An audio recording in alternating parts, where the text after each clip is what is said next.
चलती ट्रेन से एक शादीशुदा महिला अचानक कहां गायब हो गई? बिना किसी को बताए एक महिला हजारों किलोमीटर दूर बिहार के बेगूसराय कैसे पहुंच गई?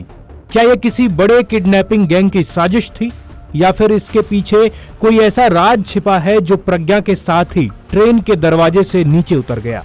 5 मई और नंदा देवी एक्सप्रेस की वो खौफनाक रात, जिसने एक हंसते खेलते परिवार की खुशियों पर सस्पेंस का ऐसा पहरा बिठाया कि 5 दिनों तक पूरा देश इस मिस्ट्री को सुलझाने में लगा रहा।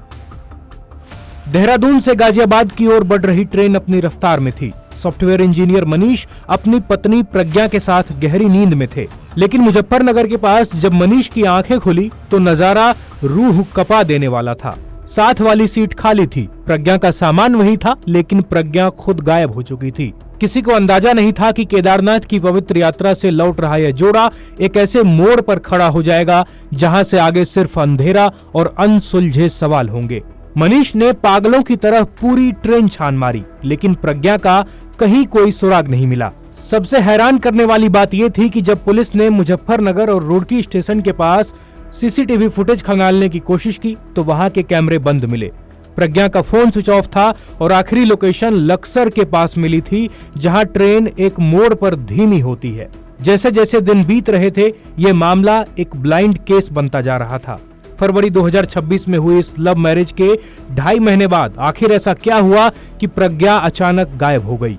सस्पेंस तब और गहरा गया जब 5 दिनों बाद अचानक प्रज्ञा की लोकेशन बिहार के बेगूसराय में मिली। यहाँ पे लक्सर कोतवाली में उन्होंने एक गुमशुदगी दर्ज करवाई थी। उस संबंध में पुलिस जांच पड़ताल कर रही थी, इलेक्ट्रॉनिक सर्विलांस का भी उसमें सहायता ली थी।